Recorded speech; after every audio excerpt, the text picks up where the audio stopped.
সূরা বনী ইসরাঈল। বিসমিল্লাহির রহমানির রহিম। রহমান রহিম আল্লাহ তাআলার নামে। সুবহানাল্লাযী আসরা বি'আবদিহি লাইলাম মিনাল মাসজিদিল হারামি ইলাল মাসজিদিল আকসা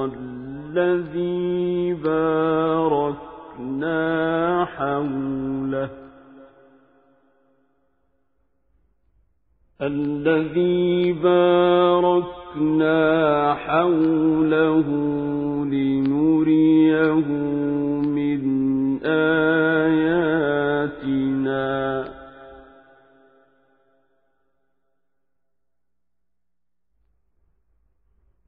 إنه هو السميع البصير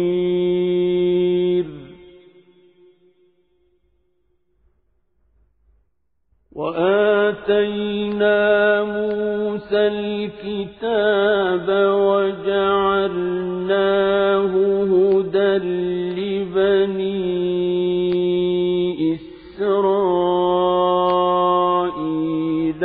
ألا تتخذوا من دوني وكيلا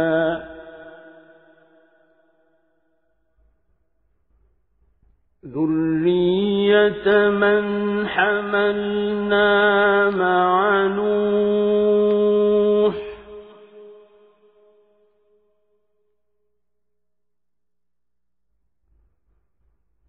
إنه كان عبدا شكورا। পবিত্র ও মহিমান্বিত সেই আল্লাহ তাআলা যিনি তাঁর এক বান্দাকে রাতের বেলায় মসজিদে হারাম থেকে মসজিদে আকসায় নিয়ে গেলেন, যার পারিপার্শ্বিকতাকে আমি আগেই বরকতপূর্ণ করে রেখেছিলাম, যেন আমি তাকে আমার অদৃশ্য জগতের কিছু নিদর্শন দেখাতে পারি। মূলত সর্বশ্রোতা ও সর্বস্রষ্টা তো স্বয়ং তিনিই। আমি মূসাকেও কিতাব দিয়েছি। আমি এই কিতাবকে বনী ইসরাইলের হেদায়েতের উপকরণ বানিয়েছিলাম। আমি আদেশ দিয়েছিলাম, আমাকে ছাড়া অন্য কাউকে তোমরা নিজেদের কর্মবিধায়ক রূপে গ্রহণ করো না। তোমরা হচ্ছে সেসব লোকের বংশধর যাদের আমি নূহের সাথে নৌকায় আরোহণ করিয়েছিলাম। অবশ্যই সে ছিল আমার এক কৃতজ্ঞ বান্দা। وَقَضَيْنَا إِلَى بَنِي إِسْرَائِيلَ فِي الْكِتَابِ لَتُفْسِدُنَّ فِي الْأَرْضِ مَرَّتَيْنِ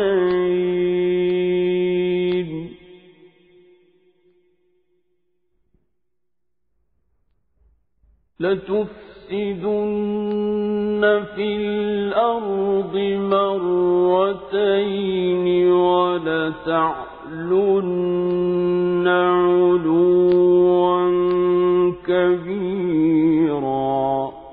আমি বনী ইসরাইলদের প্রতি তাদের কিতাবের মধ্যে একথার ঘোষণা দিয়েছিলাম, অবশ্যই তোমরা দুবার আমার জমিনে বিপর্যয় সৃষ্টি করবে এবং মানুষের উপর তখন বড় বেশি বাড়াবাড়ি করবে। فَإِذَا جَاءَ وَعْدُ أُولَاهُمَا بَعَثْنَا عَلَيْكُمْ عِبَادًا لَّنَا أُولِي بَأْسٍ شَدِيدٍ فَجَاسُوا خِلَالَ الدِّيَارِ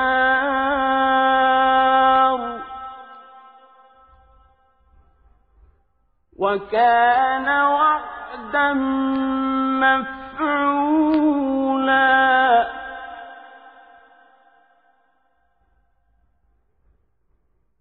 ثُمَّ رَدَدْنَا لَكُمُ الْكَرَّةَ عَلَيْهِمْ وَأَمْدَدْنَاكُمْ بِأَمْوَالٍ وَبَنِينَ وَجَعَلْنَاكُمْ أَكْثَرَ أكثر نفيرا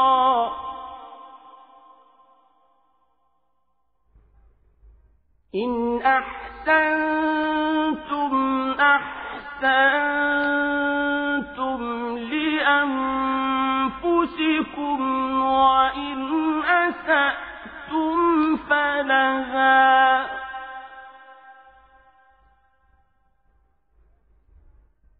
فإذا جاء وعد الآخرة ليسوءوا وجوهكم وليدخلوا المسجد كما دخلوه أول مرة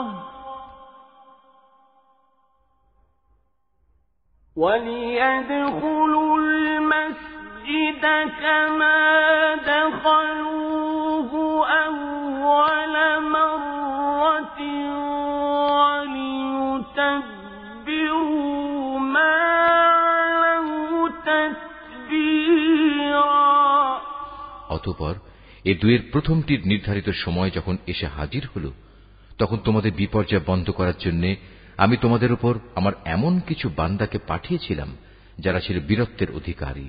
অতঃপর তারা তোমাদের ঘরে ঘরে প্রবেশ করে সবকিছুই তছনছ করে দিয়ে গেল। আর এভাবেই আমার শাস্তির প্রতিশ্রুতি কার্যকর হয়ে থাকে। অতঃপর আমি দুশমনদের উপর বিজয় দিয়ে দ্বিতীয়বার তোমাদের সুদিন ফিরিয়ে দিলাম এবং ধন সম্পদ ও সন্তান সন্ততি দিয়ে তোমাদের আমি সাহায্য করলাম। সর্বোপরি এ জনপদে আমি তোমাদের সংখ্যাগরিষ্ঠ করলাম। যদি তোমরা কোনো ভালো কাজ করে থাকো, তা করেছ একান্তভাবে তোমাদের নিজেদের জন্য। অপরদিকে তোমাদের কেউ যদি কোনো মন্দ কাজ করে থাকো, তার দায়িত্ব একান্তভাবে তার নিজের। অতঃপর যখন আমার দ্বিতীয় প্রতিশ্রুতির সময় হাজির হল, তখন আমি আর এক দলকে তোমাদের মোকাবেলার জন্য পাঠিয়েছিলাম, যেন তারা তোমাদের মুখমণ্ডল কালিমাচ্ছন্ন করে দেয়, যেমন করে প্রথমবার এ ব্যক্তিরা মসজিদে আকসায় প্রবেশ করেছে এবং এর প্রচুর ক্ষতি সাধন করেছে। আবারও যেন তারা মসজিদে প্রবেশ করতে পারে এবং যে যে জিনিসের উপর তারা অধিকার জমাতে পারে তাই যেন তারা ধ্বংস করে দিতে পারে। আসা রাব্বুকুম আন ইয়ারহামাকুম ওয়া ইন উদতুম উদনা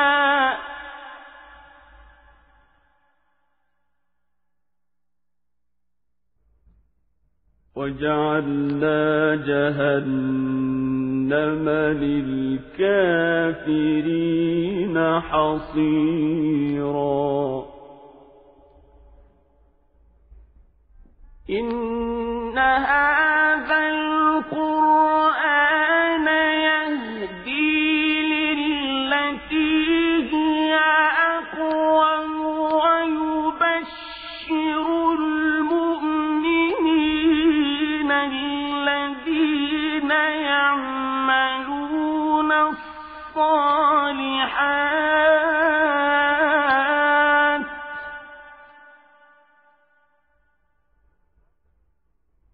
ويبشر المؤمنين الذين يعملون الصالحات أن لهم أجرا كبيرا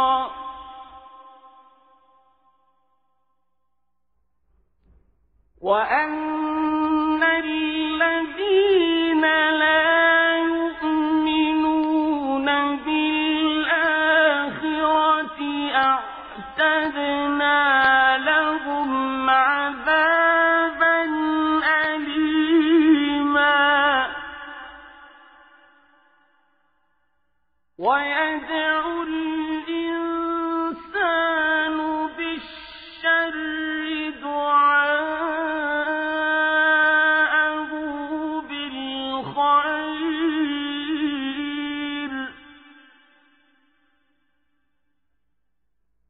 وكان الإنسان عجولا সম্ভবত এর মাধ্যমে আল্লাহ তাআলা তোমাদের উপর অনুগ্রহ করবেন আর তোমরা যদি আবার বিদ্রোহের দিকে ফিরে যাও তাহলে আমিও আমার শাস্তির পুনরাবৃত্তি করব।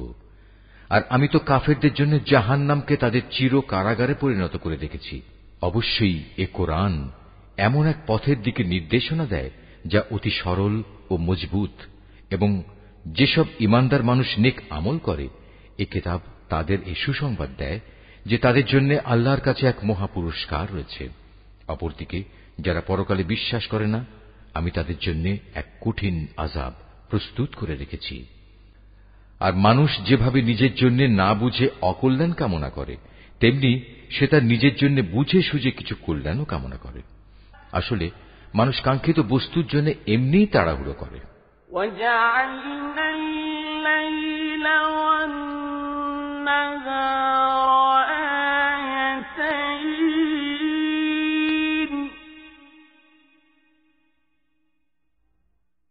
فمحونا آية الليل وجعلنا آية النهار مبصرة لتبتغوا فضلا من ربكم ولتعلموا عدد السنين والحساب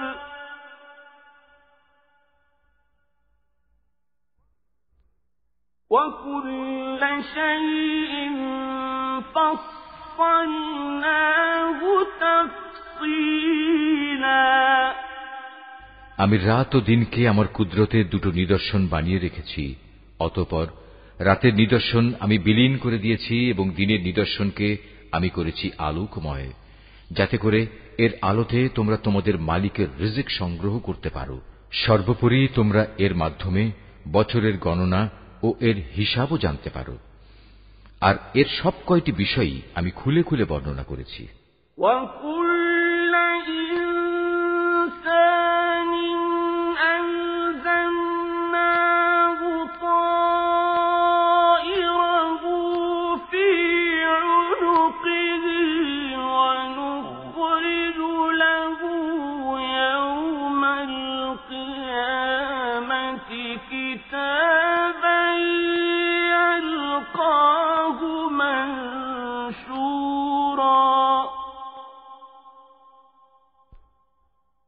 اقرأ كتابك كفى بنفسك اليوم عليك حسيبا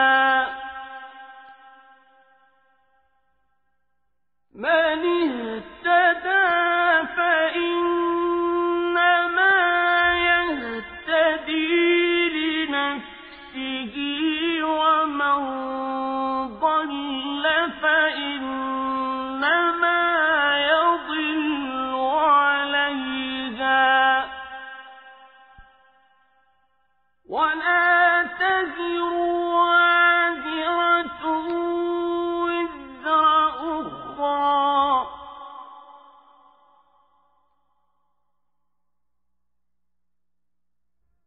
وما كنا معذبين حتى نبعث رسولا। প্রত্যেক মানুষের ভাগ্যলিপি আমি তার গলায় হাড়ের মতো করে ঝুলিয়ে রেখেছি। কিয়ামতের দিন তার জন্য আমল নামার একটি গ্রন্থ আমি তার সামনে বের করে দেব।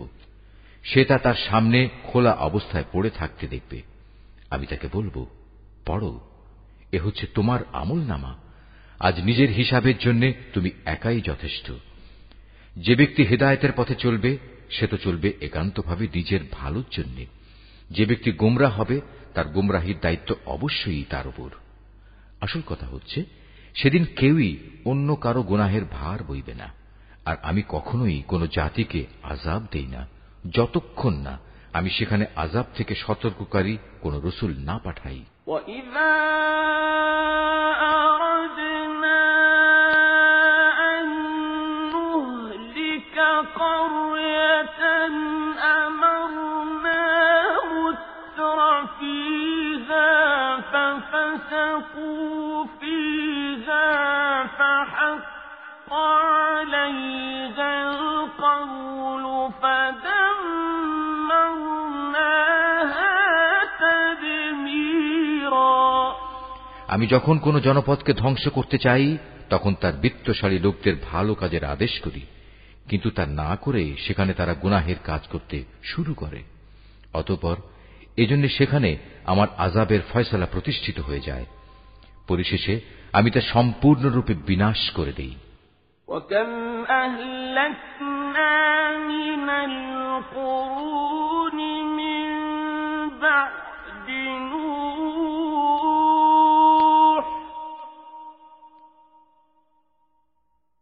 وَكَفَى بِرَبِّكَ بِذُنُوبِ عِبَادِهِ خَبِيرًا بَصِيرًا।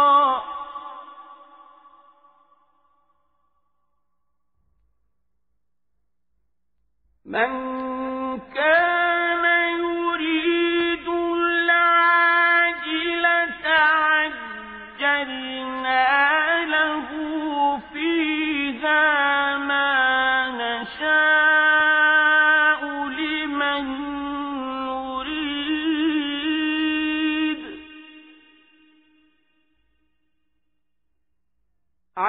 عجلنا له فيها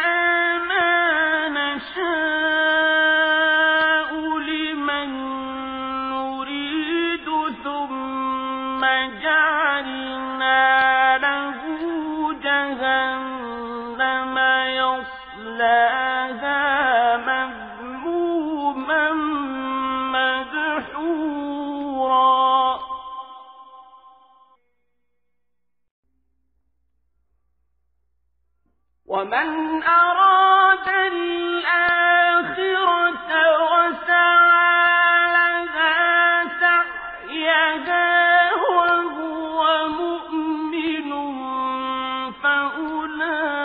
فأولئك كان سعيهم مشكورا।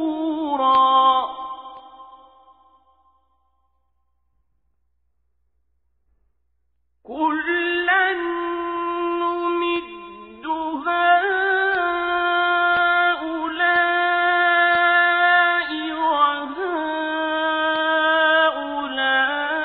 وهؤلاء من عطاء ربك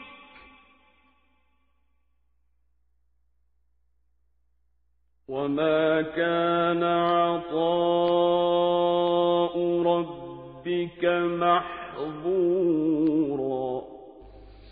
নূহের পর আমি এই একই কারণে কত মানব গোষ্ঠীকে ধ্বংস করে দিয়েছি। হে নবী, তোমার মালিক তার বান্দাদের গুনাহের খবর রাখা ও তা পর্যবেক্ষণ করার জন্য একাই যথেষ্ট। কোন ব্যক্তি দ্রুত দুনিয়ার সুখ সম্ভোগ পেতে চাইলে আমি তাকে এখানে তার জন্য যতটুকু দিতে চাই তা সত্য দিয়ে দিই, কিন্তু পরিশেষে তার জন্য জাহান্নামী নির্ধারণ করে রাখি, যেখানে সে প্রবেশ করবে একান্ত নিন্দিত, অপমানিত ও বিতাড়িত অবস্থায়।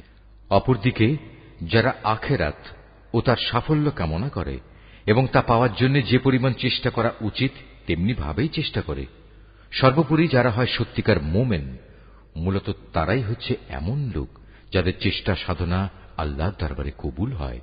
হে নবী, আমি এদের যারা দুনিয়া চায় এবং ওদের যারা আখিরাত চায় সবাইকেই তোমার মালিকের দান থেকে সাহায্য করে যাচ্ছি, এবং তোমার মালিকের দান কারো জন্যই বন্ধ নয়।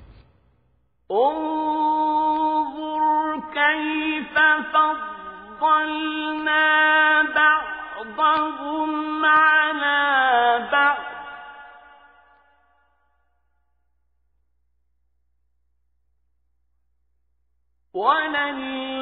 وللآخرة أكبر درجات وأكبر تفضيلا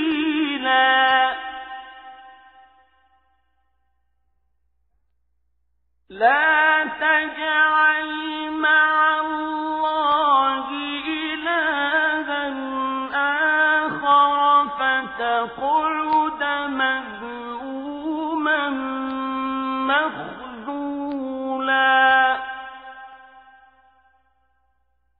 وقضى ربك ألا تعبدوا إلا إياه وبالوالدين إحسانا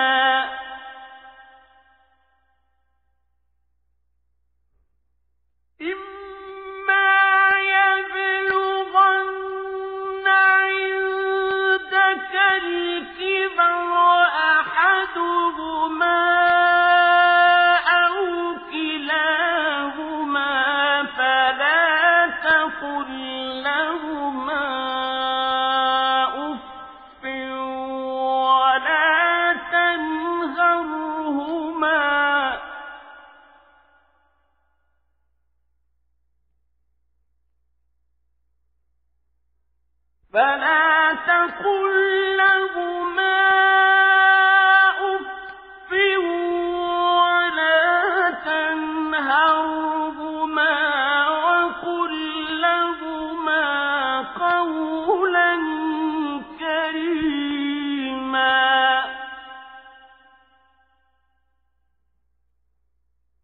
واخفض لهما جناح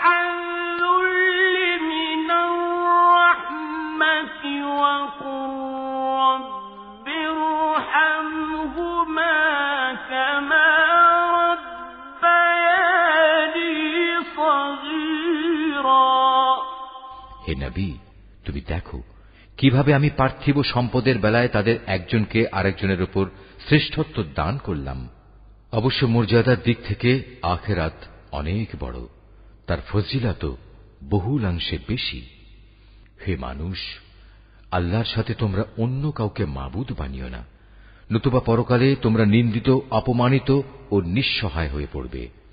তোমার মালিক আদেশ করছেন, তোমরা তাকে বাদ দিয়ে অন্য কারো ইবাদত করো না, এবং তোমরা তোমাদের পিতামাতার সাথে সৎ ব্যবহার করো। তাদের একজন কিংবা উভয়ই যদি তোমার জীবদ্দশায় বার্ধক্যে উপনীত হয়, তাহলে তাদের সাথে বিরক্তিসূচক কিছু বলো না এবং কখনো তাদের ধমক দিও না। তাদের সাথে সম্মানজনক ভদ্রজনিত কথা বলবে। অনুকম্পায় তুমি ওদের প্রতি বিনয় অবনত থেকো এবং বলো, হে আমার মালিক, ওদের প্রতি ঠিক সেভাবেই তুমি দয়া করো যেমনি করে শৈশবে ওরা আমাকে লালন পালন করেছিল। রব্বুকুম আ'লামু বিমা ফী নুফুসিকুম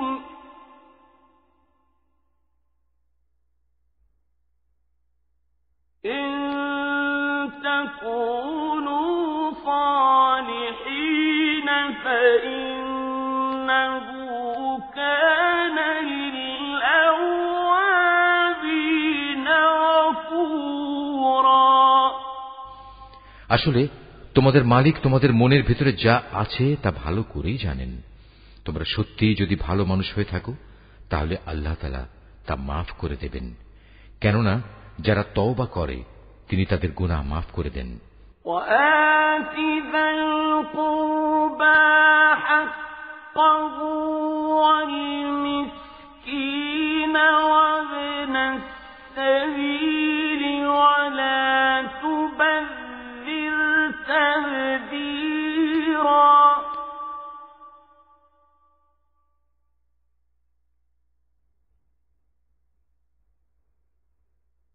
إن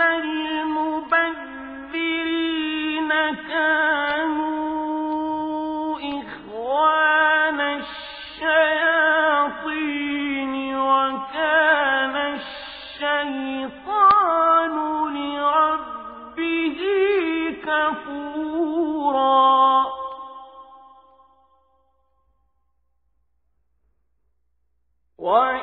وإما تعرضن عنهم ابتغاء رحمة من ربك ترجوها فقل لهم قولا ميسورا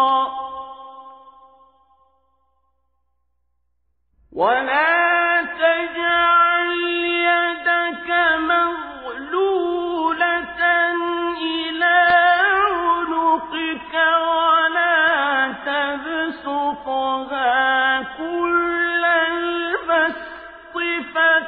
يقعد ملوما محسورا إن ربك يبسط الرزق لمن يشاء ويقدر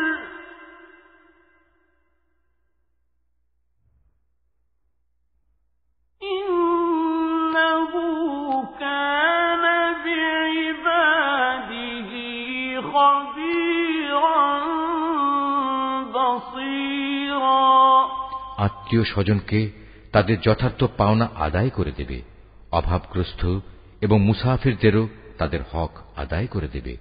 কখনো অপব্যয় করো না। অবশ্যই অপব্যয়কারীরা হচ্ছে শয়তানের ভাই, আর শয়তান হচ্ছে তার মালিকের প্রতি বড়ই অকৃতজ্ঞ।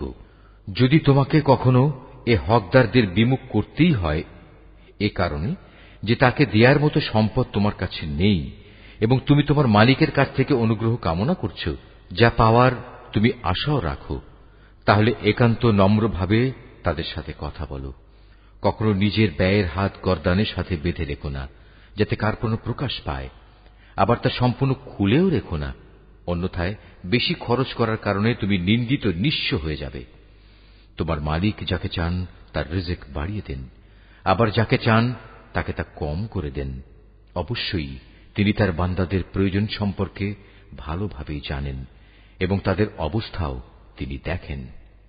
ولا تقتلوا أولادكم خشية إملاق نحن نرزقهم وإياكم إن قتلهم كان خطأ كبيرا তোমরা তোমাদের সন্তানদের কখনো দারিদ্র্যের ভয়ে হত্যা করো না। আমি যেমন তাদের রিজিক দান করি, তেমনি তোমাদেরও কেবল আমিই রিজিক দান করি। রিজিকের ভয়ে তাদের হত্যা করা হবে অবশ্যই একটি মহা পাপ। ولا تقربوا الزنا إنه كان فاحشة وساء سبيلا ولا تقتلوا النفس التي حرم الله إلا بالحق ومن قتل مظلوما فقد جعلنا لوليه سلطانا فلا يسرف في القتل إنه كان منصورا ولا تقربوا مال اليتيم إلا بالتي هي أحسن حتى يبلغ أشده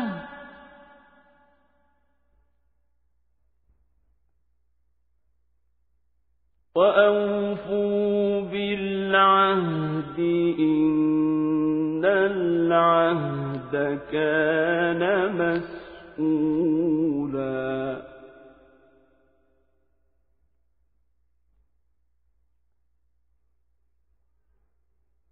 وأوفوا الكيل إذا كلتم وزنوا بالقسطاس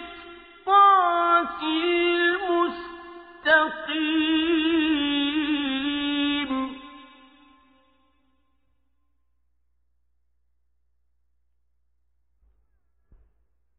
ذلك خير وأحسن تأويلا ولا تقل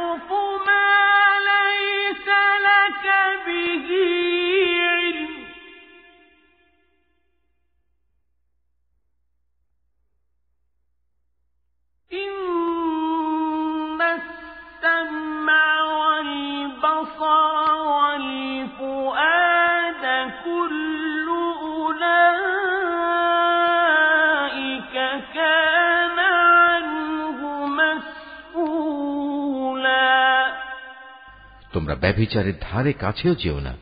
নিঃসন্দেহে এ হচ্ছে একটি অশ্লীল কাজ এবং নিকৃষ্ট পথ। কোন জীবনকে অন্যায়ভাবে হত্যা করো না, যা আল্লাহ তাআলা হারাম করেছেন। যে ব্যক্তিকে অন্যায়ভাবে হত্যা করা হয়, আমি তার উত্তরাধিকারীকে এ অধিকার দিয়েছি, সে চাইলে রক্তের বিনিময়ে দাবি করতে পারে, তবে সে যেন হত্যার প্রতিশোধ নেয়ার ব্যাপারে বাড়াবাড়ি না করে, কেননা হত্যার মামলায় যে ব্যক্তি মজলুম তাকেই সাহায্য করা হবে। এতিমদের মাল সম্পদের কাছেও যেও না, তবে এমন কোন পন্থায় যা এতিমের জন্য উত্তম বলে প্রমাণিত হয় তা বাদে, যতক্ষণ পর্যন্ত সে এতিম তার বয়ঃপ্রাপ্তির পর্যায়ে উপনীত হয় এবং তোমরা এদের দেয়া যাবতীয় প্রতিশ্রুতি মেনে চলো, কেননা কিয়ামতের দিন এ প্রতিশ্রুতির ব্যাপারে তোমাদের জিজ্ঞাসাবাদ করা হবে। কোনো কিছু পরিমাপ করার সময় মাপ কিন্তু পুরোপুরিই করবে, আর ওজন করার জিনিস হলে দাঁড়িপাল্লা সোজা করে ধরবে। লেনদেনের ব্যাপারে এই হচ্ছে উত্তম পন্থা এবং পরিণামের দিক থেকে এটাই হচ্ছে উৎকৃষ্ট। যে বিষয়ে তোমার কোনো জ্ঞান নেই, অযথা তার পেছনে পড়ো না, কেননা কিয়ামতের দিন কান, চোখ ও অন্তর এ সব কয়টির ব্যবহার সম্পর্কে তাকে জিজ্ঞেস করা হবে।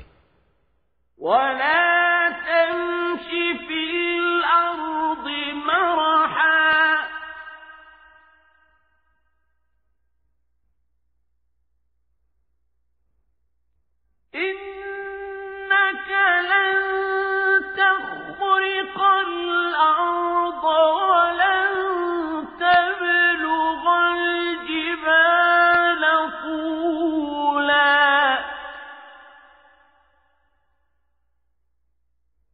كل ذلك كان سيئه عند ربك مكروها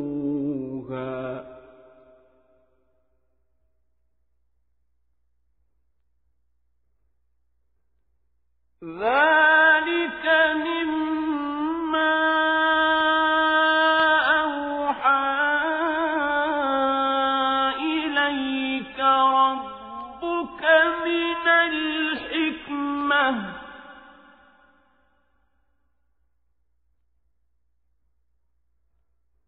ولا تجعل مع الله إلها آخر فتلقى في جهنم ملوما مدحورا আল্লাহর জমিনে কখনোই দম্ভ ভরে চলো না, কেননা যতই অহংকার করো না কেন, তুমি কখনোই জমিন বিদীর্ণ করতে পারবে না, আর উচ্চতায়ও তুমি কখনো পর্বত সমান হতে পারবে না।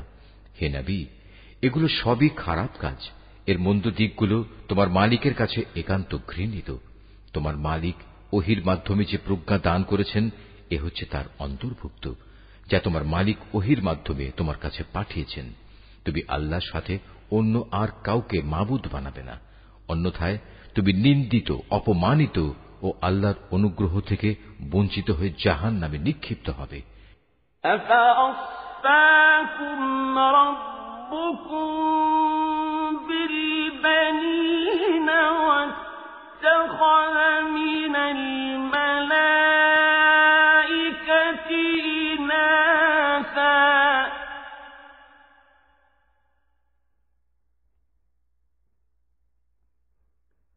إنكم لتقولون قولا عظيما এটা কেমন কথা? তোমাদের মালিক তোমাদের জন্য নির্ধারিত করেছেন পুত্র সন্তান, আর নিজ ফেরেশতাদের কন্যা হিসেবে গ্রহণ করে নিয়েছেন। তোমরা সত্যিই আল্লাহ তাআলা সম্পর্কে একটা জঘন্য কথা বলে বেড়াচ্ছ। وَلَقَدْ صَرَّفْنَا فِي هَذَا الْقُرْآنِ لِيَذَّكَّرُوا وَمَا يَزِيدُهُمْ إِلَّا نُفُورًا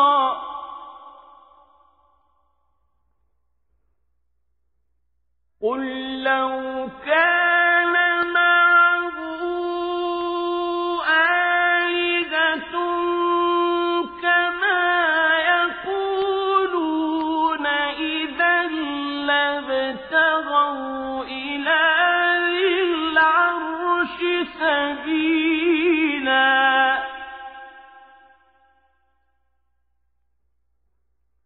سبحانه وتعالى عما يقولون علوا كبيرا। আমি কোরআনে এ কথাগুলো সবিস্তার বর্ণনা করেছি যাতে করে তারা এর থেকে কিছু শিক্ষা গ্রহণ করতে পারে, কিন্তু এ বিষয়টি তাদের ঈমানের প্রতি বিদ্বেষ ছাড়া আর কিছুই বাড়াল না। হে নবী, এদের তুমি বলো, যদি আল্লাহর সাথে আরো মাবুদ থাকত যেমন করে এ মুশরিক লোকেরা বলে, তাহলে অবশ্যই তারা এতদিনে আরশের মালিকের কাছে পৌঁছার একটা পথ বের করে নিত। মূলত এরা আল্লাহ তাআলা সম্পর্কে যা কিছু অবান্তর কথাবার্তা বলে, তিনি তার চেয়ে অনেক পবিত্র, অনেক মহিমান্বিত। তুসাব্বিহু লাহু আস-সামাওয়াতু আস-সাব'উ ওয়াল আরদু ওয়া মান ফীহিন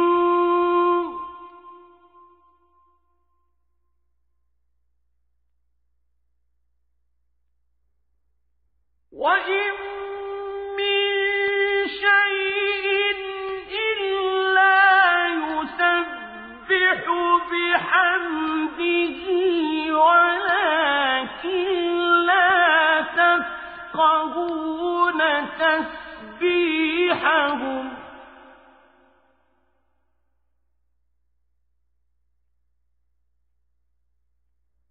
ইন্নাহু কানা হালিমান গফুরা। সাত আসমান, জমিন, এ দুয়ের মাঝখানে যা কিছু মজুদ আছে তা সবই আল্লাহ তাআলার পবিত্রতা ও মহিমা ঘোষণা করছে। সৃষ্টিলোকে কোনো একটি জিনিসই এমন নেই যা তার প্রশংসা, পবিত্রতা ও মাহাত্ম্য ঘোষণা করে না, কিন্তু তাদের পবিত্রতা ও মহিমা ঘোষণা তোমরা অনুধাবন করতে পারো না।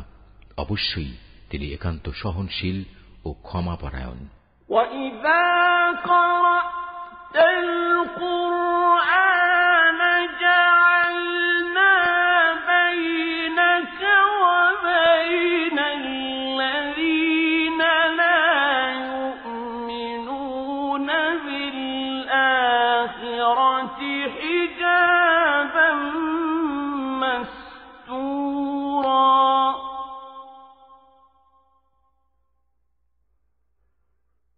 وَجَعَلْنَا عَلَى قُلُوبِهِمْ أَكِنَّةً أَن يَفْقَهُوهُ وَفِي آذَانِهِمْ وَقْرًا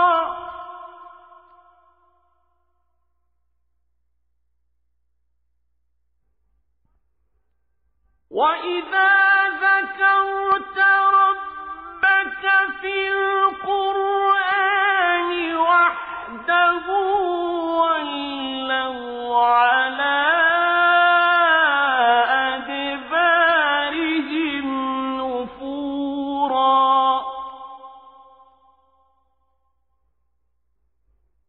نَحْنُ أَعْلَمُ بِمَا يستمعون به إذ يستمعون إليك وإذ هم نجوى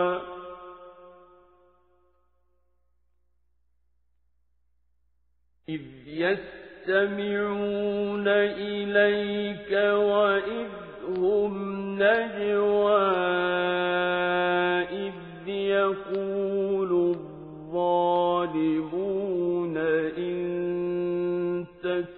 تتبعون إلا رجلا مسحورا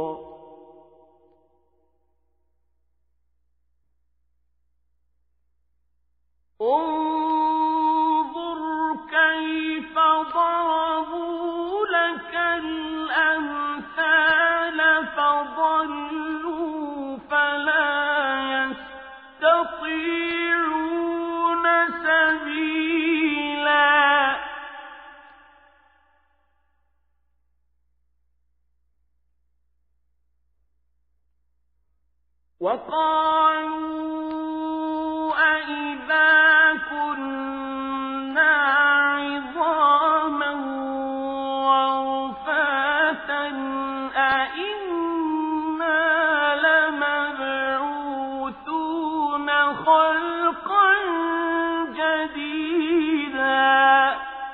হে নবী, যখন তুমি কোরআন পাঠ করো তখন তোমার ও যারা পরকালের উপর বিশ্বাস করে না তাদের মাঝে আমি একটি প্রচ্ছন্ন পর্দা এঁটে দেই। আমি তাদের অন্তরের উপর এক ধরনের আবরণ রেখে দেই, ওদের কানে এনে দেই বধিরতা, যাতে করে ওরা তা উপলব্ধি করতে না পারে। তাই তুমি দেখবে যখন তুমি কোরআনে এক আল্লাহ তাআলার কথা স্মরণ করতে থাকো তখন তারা তোমার কাছ থেকে সরে পড়ে। আমি ভালো করেই জানি যখন ওরা কান পেতে তোমার কথা শোনে তখন ওরা কান পেতে কি কথা শোনে আমি এও জানি। যখন এই জালেমরা নিজেদের মধ্যে ছলা পরামর্শ করে বলে তোমরা তো একজন জাদুগ্রস্ত লোকেরই অনুসরণ করে চলেছ, হে নবী দেখো এরা তোমার ব্যাপারে কি ধরনের উপমা তৈরি করেছে। মূলত এসব কারণেই এরা গোমরা হয়ে গেছে, অতএব এরা সঠিক পথের সন্ধান পাবে না। এ মূর্খ লোকেরা বলে আমরা মৃত্যুর পর হাড্ডিতে পরিণত হয়ে পচে গেলেও কি নতুন সৃষ্টিরূপে পুনরায় উত্থিত হব?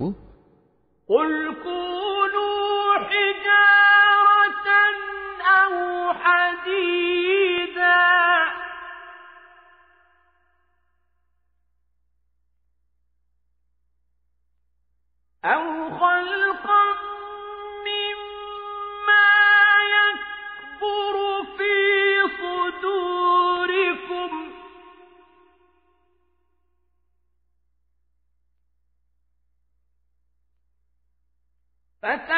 فسيقولون من يعيدنا قل الذي فطركم أول مرة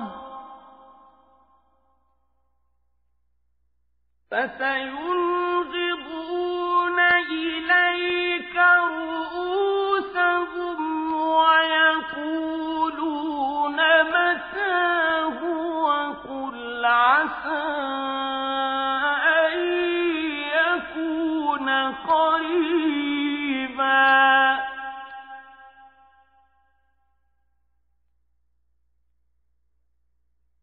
يوم يدعوكم فتستجيبون بحمده وتظنون إن لبثتم إلا قليلا। তুমি তাদের বলো মৃত্যুর পর তোমরা পাথর হয়ে যাও কিংবা লোহায় পরিণত হও, সর্বাবস্থায় তোমরা পুনরুত্থিত হবে। কিংবা এমন কিছু সৃষ্টি তোমাদের ধারণায় যার বাস্তবায়ন হওয়া খুবই কঠিন, অচিরেই তারা বলবে অবস্থা এমন হলে কে আমাদের পুনরায় জীবিত করবে? তুমি বলো হ্যাঁ তিনিই করবেন, যিনি তোমাদের প্রথমবার সৃষ্টি করেছেন। অতঃপর তুমি দেখবে তারা তোমার সামনে মাথা নাড়াবে এবং বলবে তাহলে কবে হবে এসব কিছু? তুমি বলো সম্ভবত সেদিন খুব শীঘ্রই সংঘটিত হবে, যেদিন আল্লাহ তাআলা তোমাদের ডাক দেবেন এবং তোমরা সবাই তার প্রশংসা করতে করতে তার ডাকে সাড়া দেবে। আর তোমরা ভাববে সামান্য কিছু সময়ই তোমরা কবরে কাটিয়ে এসেছো। وقل لعبادي يقولوا التي هي أحسن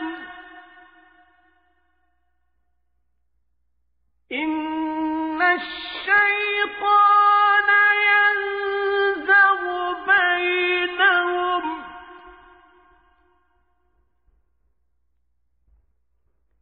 إن الشيطان كان للإنسان عدوا مبينا। হে নবী, আমার বান্দাদের বলে দাও তারা যেন কথা বলার সময় এমন সব কথা বলে যা উত্তম, কেননা শয়তান খারাপ কথা দ্বারা তাদের মাঝে বিভেদ সৃষ্টির উস্কানি দেয়, আর শয়তান তো হচ্ছে মানুষের প্রকাশ্য দুশমন। ربكم أعلم بكم إن يشأ يرحمكم أو إن يشأ يعذبكم وما أرسلناك عليهم وكيلا।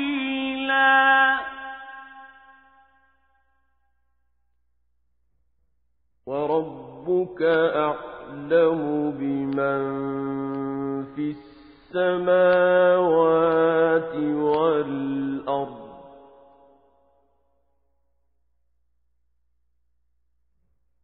ولقد فضلنا بعض النبيين على بعض وآتينا داود زبورا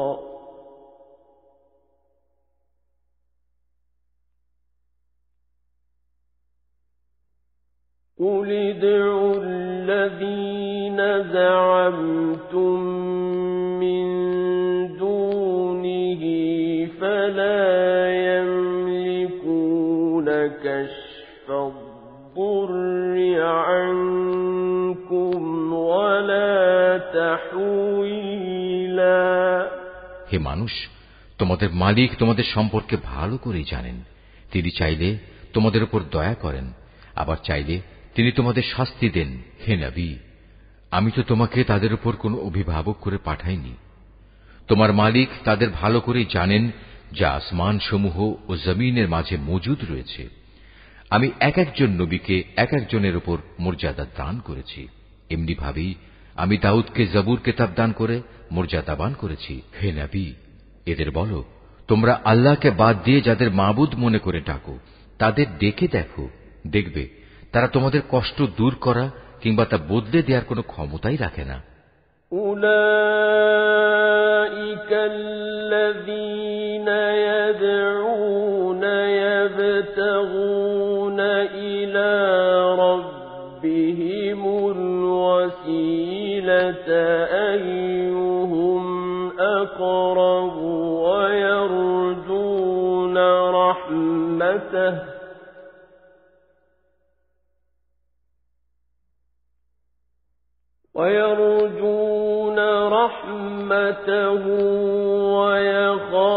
ويخافون عذابه إن عذاب ربك كان محذورا ওরা যাদের ডাকে তারা স্বয়ং নিজেরাই তো তাদের মালিকের কাছে পৌঁছার উসিলা তালাশ করতে থাকে। তারা দেখতে চায় তাদের মধ্যে কে আল্লাহ তাআলার নিকটতর হতে পারে এবং তারা তাঁরই দয়া প্রত্যাশা করে, তাঁর আযাবকে ভয় করে। মূলত তোমার মালিকের আযাব এমনই একটি বিষয় যা একান্ত ভীতিপ্রদ। وَإِن مِّن قَرْيَةٍ إِلَّا نَحْنُ مُهْلِكُوهَا قَبْلَ يَوْمِ الْقِيَامَةِ أَوْ مُعَذِّبُوهَا عَذَابًا شَدِيدًا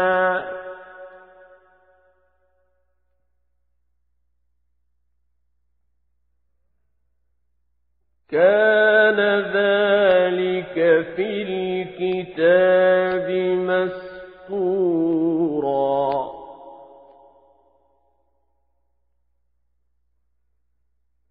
وما منعنا أن نرسل بالآيات إلا أن كذب بها الأولون وآتينا ثمود الناقة مبصرة فظلموا بها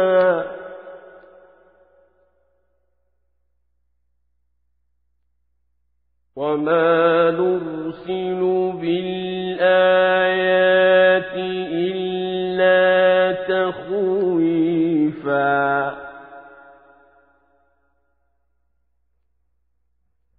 وإذ قلنا لك إن ربك أحاط بالناس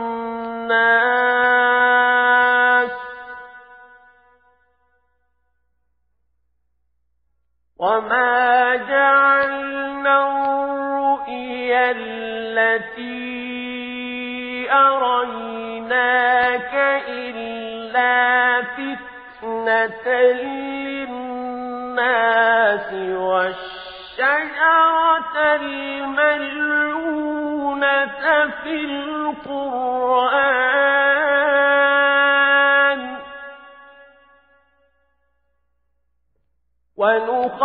ونخوفهم فما يزيدهم إلا طغيانا كبيرا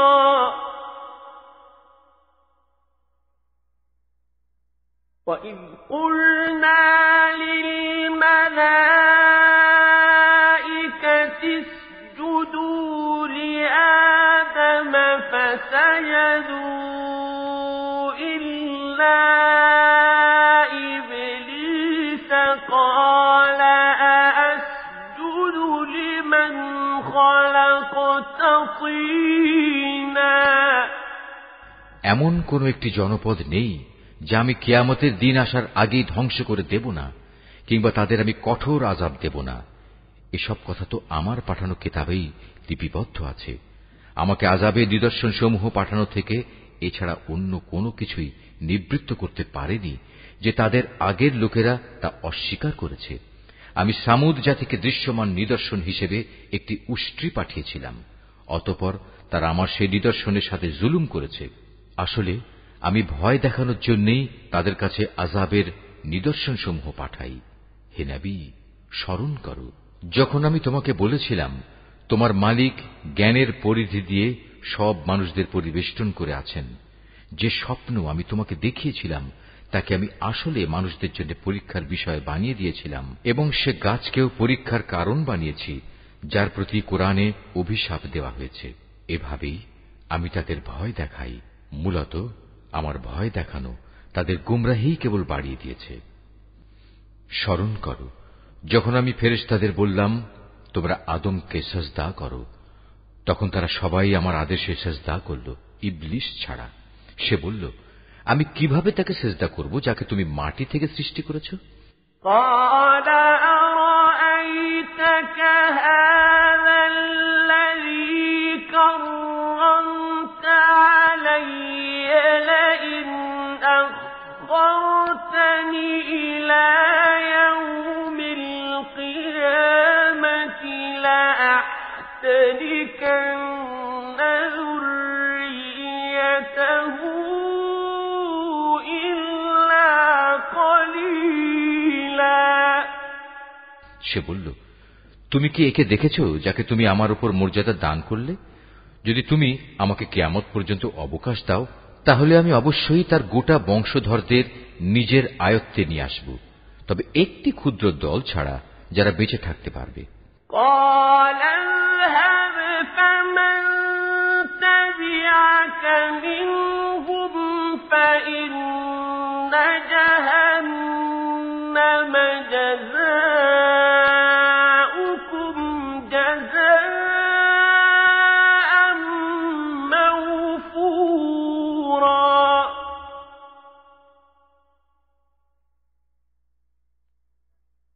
واستفزز من استطعت منهم بصوتك وأجلب عليهم بخيلك ورجلك وشاركهم في الأموال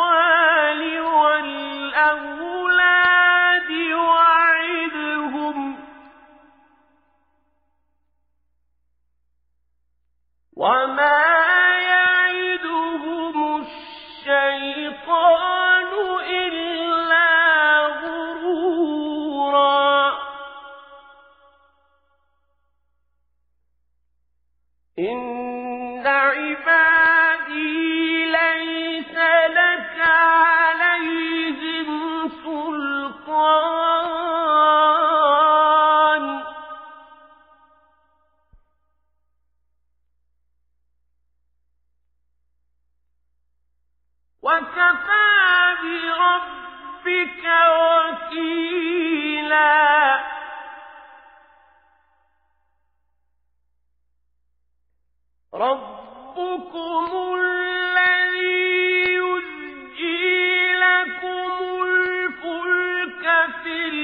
البحر لتبتغوا من فضله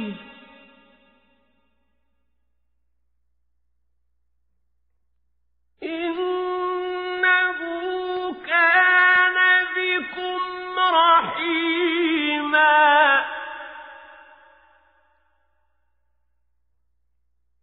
وإذا مسكم الضر في البحر ضل من تدعون إلا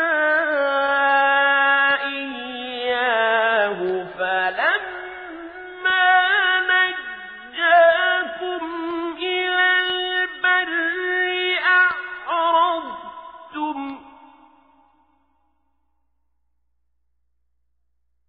وكان الإنسان كفورا আল্লাহ তাআলা বললেন, যাও, দূর হয়ে যাও এখান থেকে।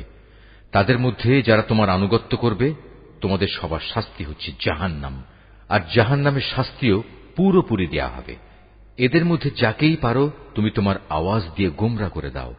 তোমার যাবতীয় অশ্বারোহী ও পদাতিক বাহিনী নিয়ে তাদের উপর গিয়ে চড়াও হও। ধন সম্পদ ও সন্তান সন্ততিতে তুমি তাদের সাথী হয়ে যাও এবং যত পারো তাদের মিথ্যা প্রতিশ্রুতি দিতে থাকো। আর শয়তান তাদের যে প্রতিশ্রুতি দেয় তা প্রতারণা ছাড়া আর কিছুই নয়। নিঃসন্দেহে যারা আমার খাস বান্দা তাদের উপর তোমার কোনো ক্ষমতা চলবে না। হে নবী, তোমার মালিক অবশ্যই তাদের কর্মবিধায়ক হিসেবে যথেষ্ট। হে মানুষ, তোমাদের মালিক তো হচ্ছেন তিনি, যিনি তোমাদের জন্য সমুদ্রে জলযান পরিচালনা করেন, যাতে করে তোমরা জলে স্থলে তাঁর প্রদত্ত রিজিক তালাশ করতে পারো। নিশ্চয়ই তিনি তোমাদের উপর পরম দয়ালু। আর উত্তাল সমুদ্রের মধ্যে যখন তোমাদের উপর কোনো বিপদ মুসিবত আপতিত হয়, তখন আল্লাহ তাআলাকে বাদ দিয়ে ইতিপূর্বে তোমরা যাদের ডাকতে তারা সবাই তোমাদের মন থেকে হারিয়ে যায় এবং ডাকার জন্য এক আল্লাহই সেখানে বাকি থেকে যান। অতঃপর তিনি যখন তোমাদের স্থলে এনে বিপদ থেকে উদ্ধার করেন, তখনই তোমরা তাঁর থেকে মুখ ফিরিয়ে নাও। আসলে মানুষ হচ্ছে নেহায়েত অকৃতজ্ঞ। أفأمنتم أن يخسف بكم جانب البر أو يرسل عليكم حاصبا ثم لا تجدوا لكم وكيلا أم أمنتم أن يعيدكم فيه تارة أخرى فيرسل عليكم قاصفا من الريح فيغرقكم بما كفرتم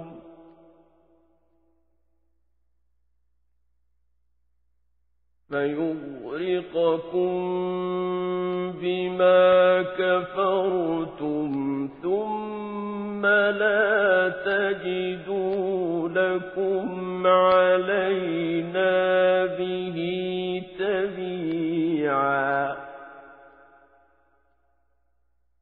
ولقد كرمنا بني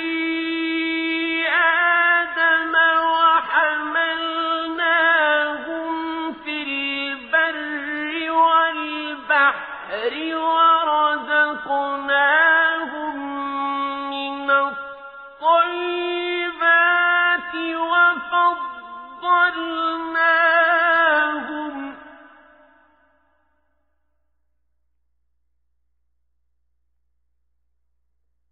وفضلناهم على كثير ممن خلقنا تفضيلا তোমরা কি করে নিশ্চিত হয়ে গেছো তিনি তোমাদের স্থলে এনে এর কোথাও তোমাদের গেড়ে দেবেন না, অথবা তোমাদের উপর মরণমুখী কোনো ধূলিঝড় নাজিল করবেন না?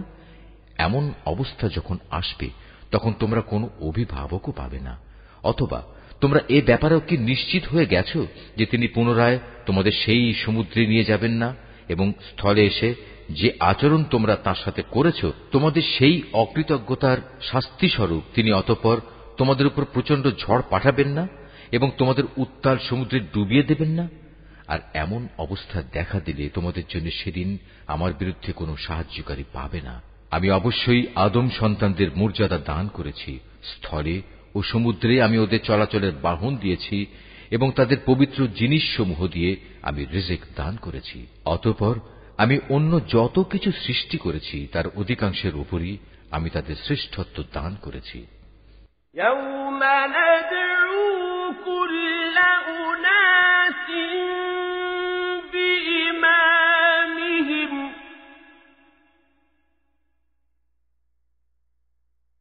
فمن أوتي كتابه بيمينه فأولئك يقرؤون كتابهم ولا يظلمون فتيلا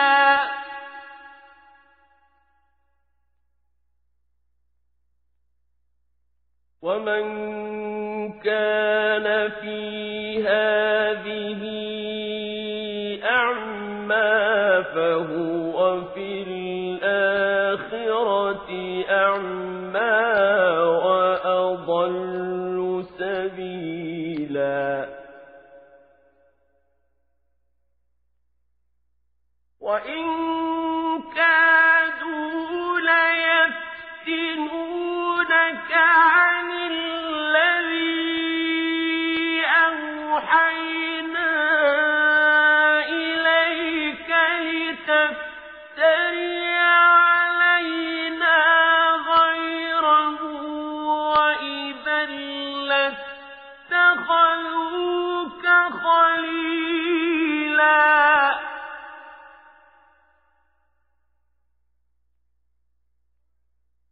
ولولا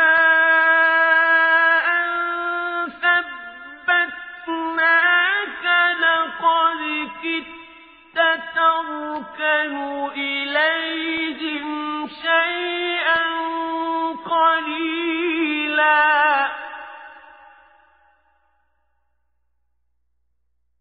إذا لأذقناك ضعف الحياة وضعف الممات ثم لا تجد لك علينا نصيرا যেদিন আমি প্রত্যেক জাতিকে তাদের নেতাদের সাথে ডাকব, সেদিন যাদের আমলনামা তাদের ডান হাতে দেয়া হবে তারা খুশি হয়ে তা পড়তে শুরু করবে। তাদের উপর সেদিন বিন্দু মাত্র জুলুম করা হবে না। যে ব্যক্তি জেনে বুঝে এই দুনিয়ায় সত্য থেকে অন্ধ হয়ে থেকেছে, পরকালেও সে আল্লাহর নেয়ামত থেকে অন্ধ থেকে যাবে এবং হেদায়েত থেকেও সে হবে পথহারা। হে নবী, আমি তোমার প্রতি যে ওহী পাঠিয়েছি তার প্রচার ও প্রতিষ্ঠা থেকে তোমার পদস্খলন ঘটাবার ব্যাপারে এরা কোনো প্রকার চেষ্টা থেকেই বিরত থাকেনি, যাতে করে তুমি ওহীর বদলে আমার সম্পর্কে কিছু মিথ্যা কথা বানাতে শুরু করো। যদি তেমন কিছু করতে তাহলে এরা তোমাকে তাদের ঘনিষ্ঠ বন্ধু বানিয়ে দিত। যদি আমি তোমাকে তখন অবিচল না রাখতাম তাহলে তুমি অবশ্যই তাদের দিকে সামান্য কিছুটা হলেও ঝুঁকে পড়তে। আর এমনটি যদি হতো তাহলে এ জীবনে যেমন আমি তোমাকে দ্বিগুণ শাস্তি আস্বাদন করাতাম, তেমনি মৃত্যু পরবর্তী কালেও আমি তোমাকে দ্বিগুণ শাস্তি আস্বাদন করাতাম। তুমি আমার বিরুদ্ধে তখন কোনোই সাহায্যকারী পেতে না।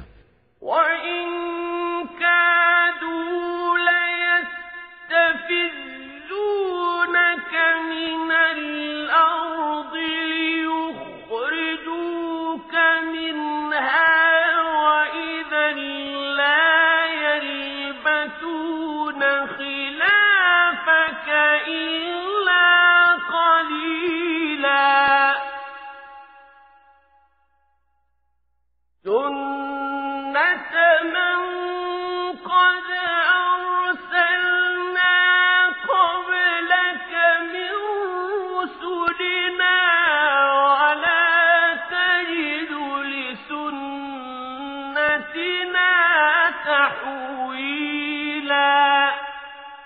হে নবী, এরা এ ব্যাপারেও কোনো চেষ্টা ত্রুটি করেনি যে তোমাকে এ ভূখণ্ড থেকে উৎখাত করে এর বাইরে কোথাও ফেলে দেবে। যদি তেমনটি হতো তাহলে তোমার পরে তারা নিজেরাও সেখানে সামান্য কিছুক্ষণই মাত্র টিকে থাকতে পারত। তোমার আগে আমি যত নবী রসুল পাঠিয়েছিলাম তাদের ব্যাপারে এই ছিল আমার নিয়ম, আর তুমি আমার সে নিয়মের কখনো রদ বদল দেখতে পাবে না।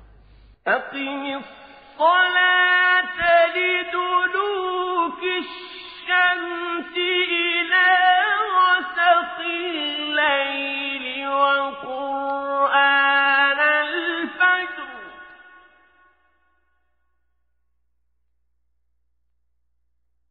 إن قرآن الفجر كان مشهودا ومن الليل فتهجد به نافلة لك عسى أن يبعثك ربك مقاما محمودا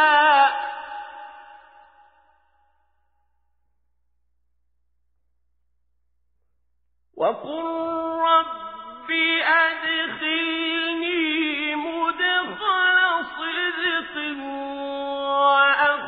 وأخرجني مخرج صدق واجعل لي من لدنك سلطانا نصيرا হে নবী, সূর্য ঢলে যাওয়ার পর থেকে রাতের অন্ধকার পর্যন্ত সময়ের ভেতর নামাজ প্রতিষ্ঠা করবে এবং ফজরের সময় কোরআন তেলাওয়াত জারি রাখবে।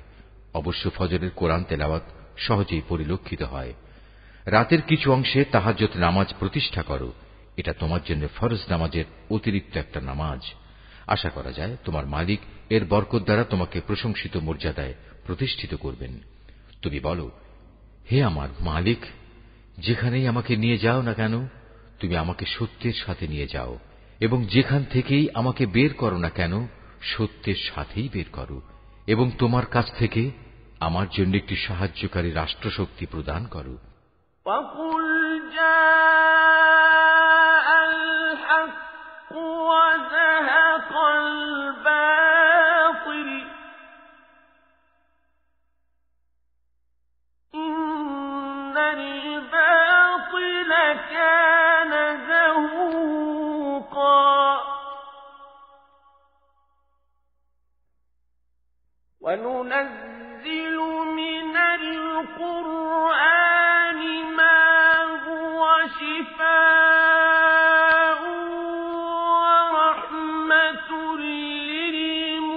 لِّلْمُؤْمِنِينَ وَلَا يَزِيدُ الظَّالِمِينَ إِلَّا خَسَارًا। তুমি ঘোষণা দাও, সত্য এসে গেছে এবং মিথ্যা চিরতরে বিলুপ্ত হয়ে গেছে। অবশ্য মিথ্যাকে বিলুপ্ত হতেই হবে। আমি কোরআনে যা কিছু নাজিল করি তা হচ্ছে ঈমানদারদের জন্য তাদের রোগের উপশমকারী ও রহমত, কিন্তু এ সত্ত্বেও তা জালেমদের জন্য ক্ষতি ছাড়া আর কিছুই বৃদ্ধি করে না। وَإِذَا أَنْعَمْنَا عَلَى الْإِنسَانِ أَعْرَضَ وَنَأَىٰ بِجَانِبِهِ وَإِذَا مَسَّهُ الشَّرُّ كَانَ يَئُوسًا। যখন আমি মানুষদের উপর কোন রকম অনুগ্রহ করি তখন তারা কৃতজ্ঞতার বদলে আমার দিক থেকে মুখ ফিরিয়ে নেয় এবং নিজেকে দূরে সরিয়ে নিয়ে যায়। আবার যখন কোন রকম কষ্ট মুসিবত তাকে স্পর্শ করে তখন সে একেবারে নিরাশ হয়ে পড়ে। قُلْ كُلٌّ يَعْمَلُ عَلَى شَاكِلَتِهِ فَرَبُّكُمْ أَعْلَمُ بِمَنْ هُوَ أَهْدَىٰ سَبِيلًا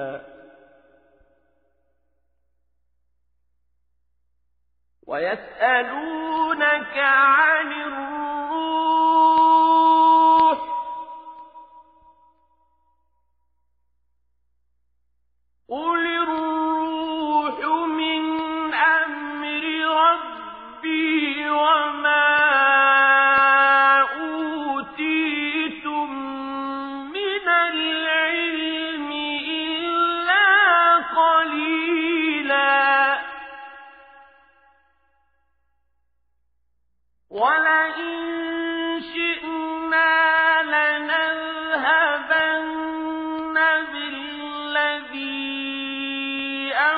أوحينا إليك ثم لا تجد لك به علينا وكيلا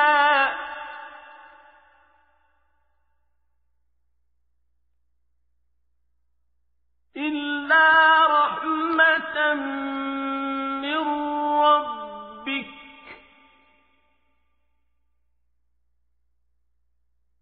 إن فضله كان عليك كبيرا হে নবী, এতে তুমি বলো, প্রত্যেক ব্যক্তি নিজ প্রকৃতির উপর কাজ করে যাচ্ছে, অতঃপর তোমাদের মালিক ভালো করে জানেন কে সঠিক পথের উপর রয়েছে।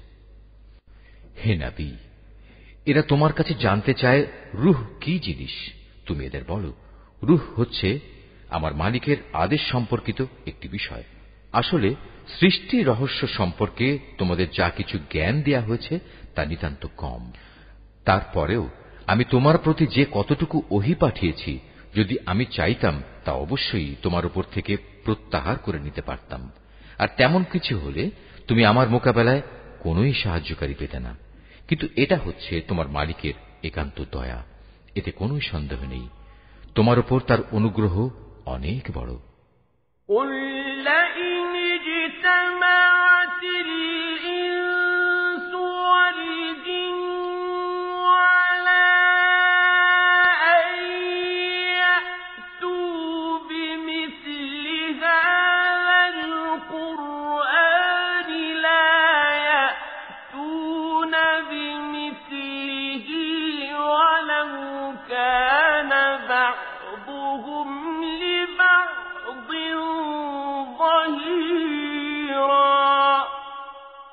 তুমি তাদের এও বলো, যদি সব মানুষ ও জিন এ কাজের জন্য একত্রিত হয় যে তারা এ কোরআনের অনুরূপ কোনো কিছু বানিয়ে আনবে, তাতেও তারা এর মতো কিছু তৈরি করে আনতে পারবে না। যদিও এ ব্যাপারে তারা একে অপরের সাহায্যকারী হয়, তবুও নয়। وَلَقَدْ صَرَّفْنَا لِلنَّاسِ فِي هَذَا الْقُرْآنِ مِنْ كُلِّ مَثَلٍ فَأَبَى أَكْثَرُ النَّاسِ إِلَّا كُفُورًا وَقَالُوا لَن نُّؤْمِنَ لَكَ حَتَّى تَفْجُرَ لَنَا مِنَ الْأَرْضِ يَنبُوعًا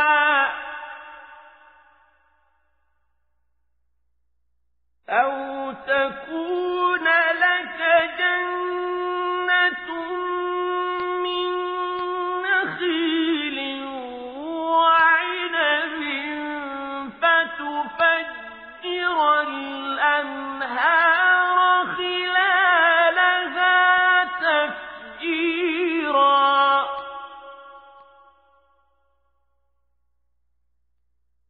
أَوْ تُسْقِطَ السَّمَاءَ كَمَا زَعَمْتَ عَلَيْنَا كِسَفًا أَوْ تَأْتِيَ بِاللَّهِ وَالْمَلَائِكَةِ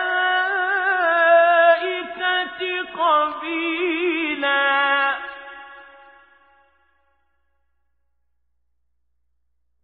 أَوْ يَكُونَ لَكَ بَيْتٌ مِّن زُخْرُفٍ أَوْ تَرْقَىٰ فِي السَّمَاءِ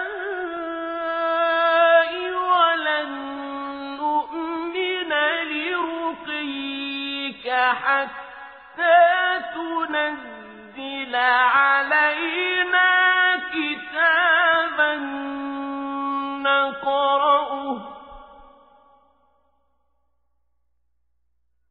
قُلْ سُبْحَانَ رَبِّي هَلْ كُنتُ إِلَّا بَشَرًا رَّسُولًا আমি কোরআনের মধ্যে মানুষদের বোঝানোর জন্য বহু উপমা দ্বারা হেদায়েতের বাণী বিশদভাবে বর্ণনা করেছি, কিন্তু অধিকাংশ মানুষই তা অমান্য না করে ক্ষান্ত হল না। এরা বলে, কখনোই আমরা তোমার উপর ঈমান আনব না যতক্ষণ না তুমি আমাদের জন্য এই জমিন থেকে এক প্রস্রবণ ধারা প্রবাহিত না করবে, কিংবা তোমার জন্য খেজুরের অথবা আঙুরের একটি বাগান তৈরি হবে এবং তাতে তুমি অসংখ্য নদীনালা বইয়ে দেবে, অথবা যেমন করে তুমি কিয়ামত সম্পর্কে বলো সে অনুযায়ী আসমানকে টুকরো টুকরো করে আমাদের উপর ফেলে দেবে, অথবা স্বয়ং আল্লাহ তাআলা ও তার ফেরেশতাকে আমাদের সামনে এনে দাঁড় করিয়ে দেবে, কিংবা থাকবে তোমার কোন স্বর্ণ নির্মিত ঘর, অথবা তুমি আরোহণ করবে আসমানে।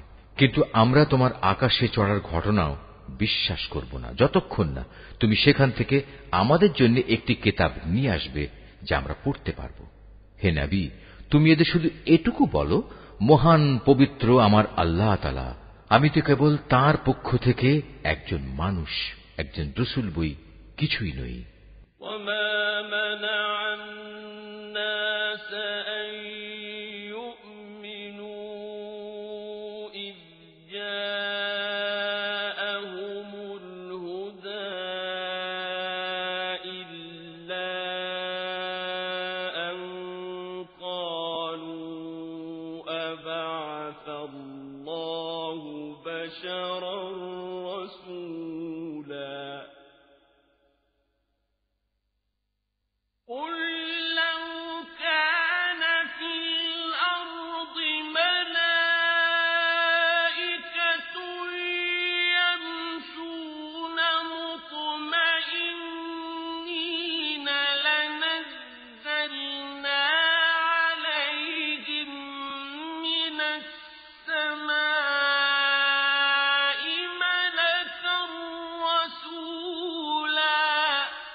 যখনই মানুষদের কাছে আল্লাহ তাআলার কাছ থেকে হেদায়েত আসত, তখন তাদের ঈমান আনা থেকে এছাড়া অন্য কোন জিনিসই বিরত রাখেনি যে তারা বলতো, আল্লাহ তাআলা আমাদের মতো একজন মানুষকে কি নবী করে পাঠালেন?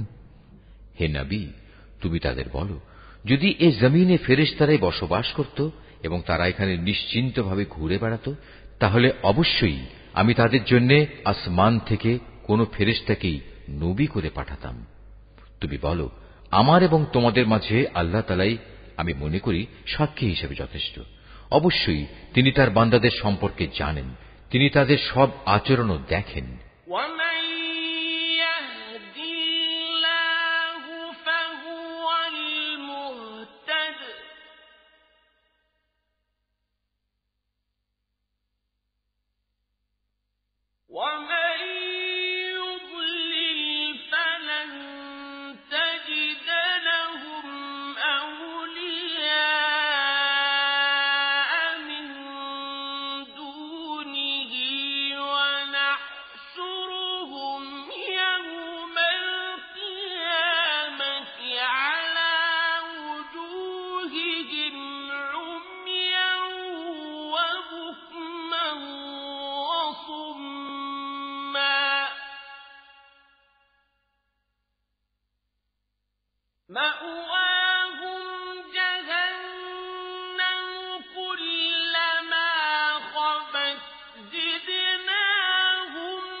وقالوا أإذا كنا عظاما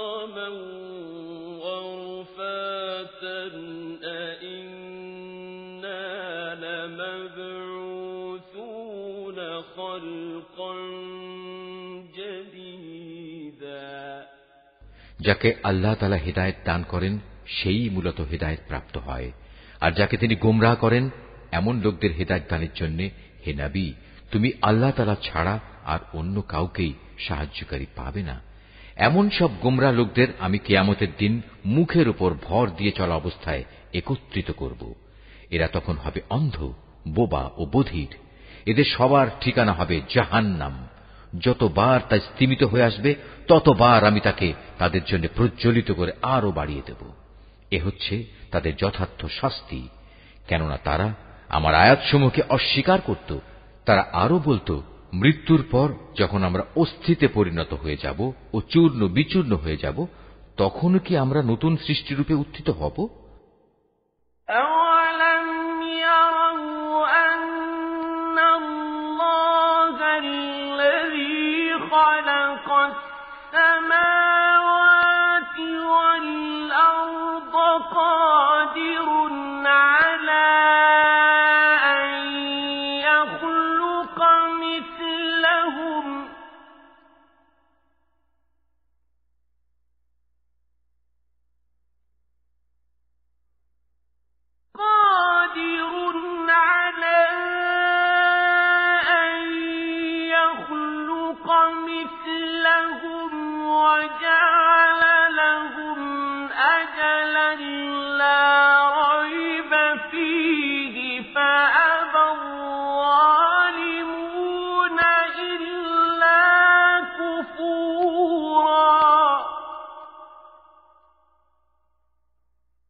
خشية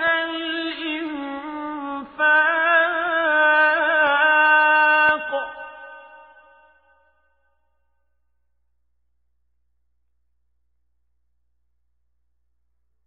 وكان الإنسان قتورا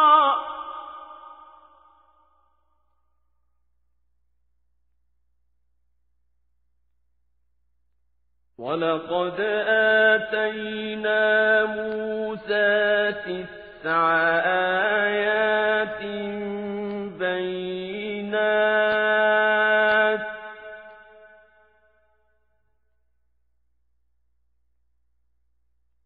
فاسأل بني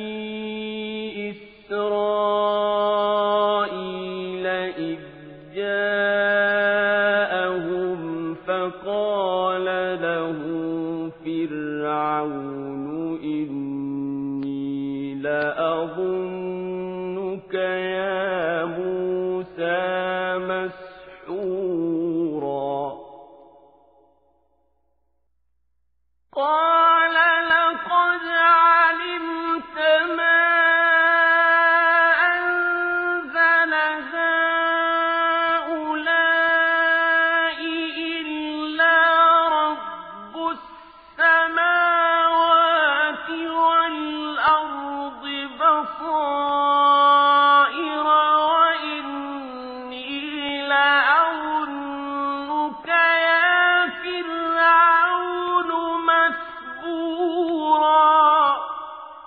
এ মূর্খ লোকেরা কি ভেবে দেখেনি আল্লাহ তাআলা যিনি আসমান সমূহ ও জমিন পয়দা করেছেন তিনি এ বিষয়ের উপর ক্ষমতা রাখেন যে তাদের মতো মানুষদের তিনি সৃষ্টি করতে পারেন।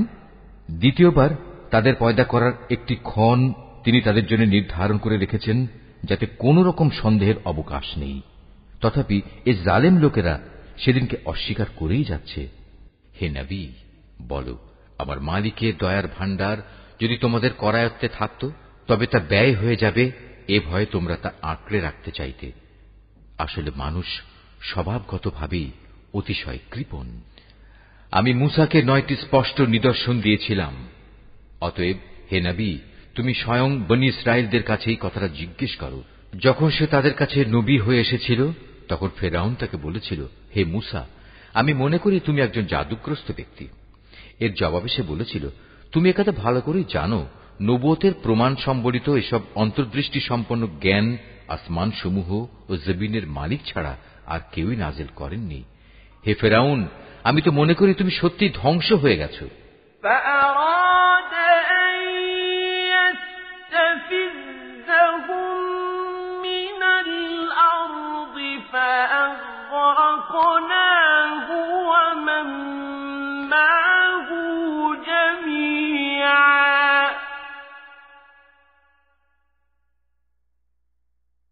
وقلنا من بعده لبني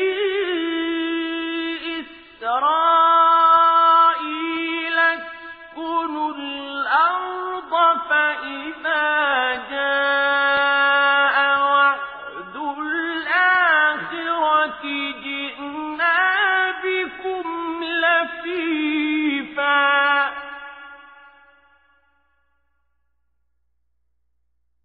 وبالحق أنزلناه وبالحق نزل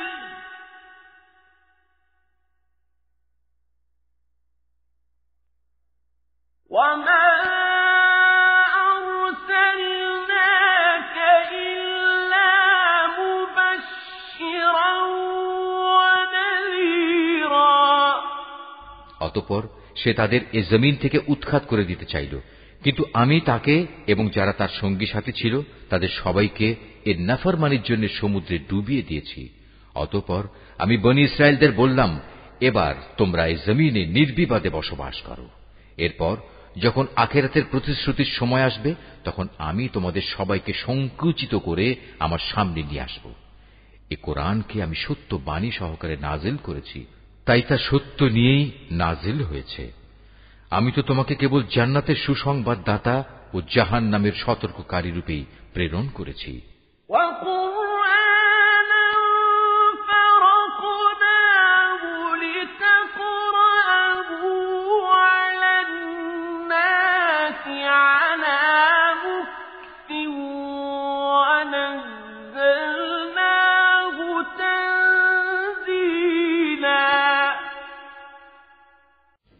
এই আয়াতটি যিনি তেলাওয়াত করবেন এবং যিনি এই আয়াতটির তেলাওয়াত শুনবেন তাদের সবাইকে এখানে একটি সাজদা আদায় করতে হবে। এটা ওয়াজিব।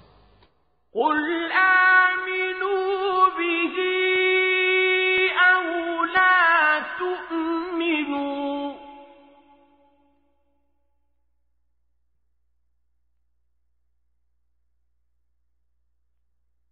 إِنَّ الَّذِينَ أُوتُوا الْعِلْمَ مِنْ قَبْلِهِ إِذَا يُتْلَى عَلَيْهِمْ يَخِرُّونَ لِلْأَذْقَانِ سُجَّدًا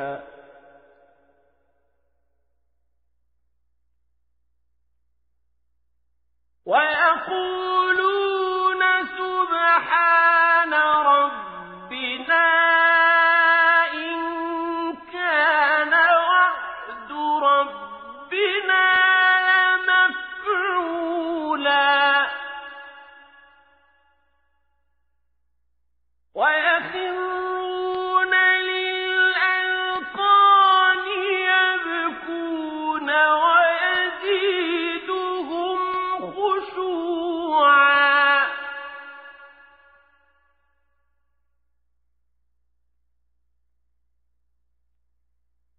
قُلِ ادْعُوا اللَّهَ أَوِ ادْعُوا الرَّحْمَٰنَ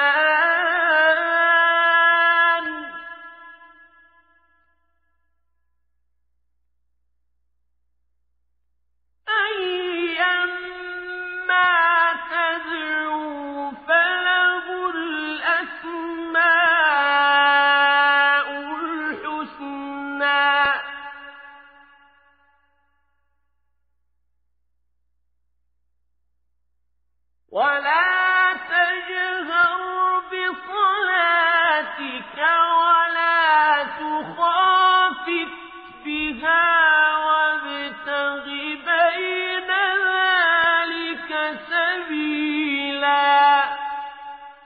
আমি কোরআনকে ভাগে ভাগে বিভক্ত করে দিয়েছি, যাতে করে তুমিও ক্রমে ক্রমে তা মানুষদের সামনে পড়তে পারো, আর এ কারণেই আমি তা পরপর নাজিল করেছি। হে নবী, তুমি বলো, তোমরা এ কোরআনকে মানো কিংবা না মানো, তাতে এর মর্যাদা মোটেই ক্ষুণ্ণ হবে না।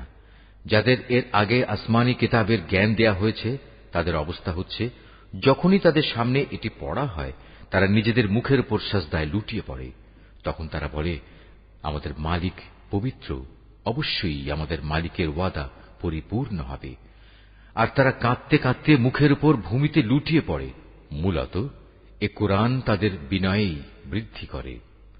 তুমি আরো বলো, তোমরা আল্লাহ তাআলাকে আল্লাহ বলে ডাকো কিংবা রহমান, তোমরা যে নামেই তাকে ডাকো, তার সব কটি নামই উত্তম। হে নবী, চিৎকার করে নামাজ পড়ো না, আবার অতিশয় ক্ষীণ ভাবেও নয়, বরং নামাজ পড়ার সময় এ দুয়ের মধ্যবর্তী পন্থা অবলম্বন করো।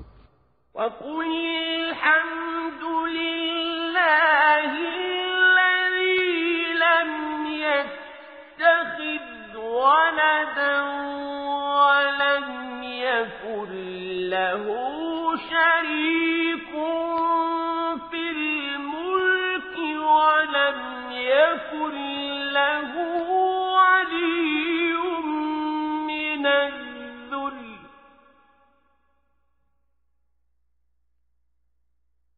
ولم يكن له ولي من الذل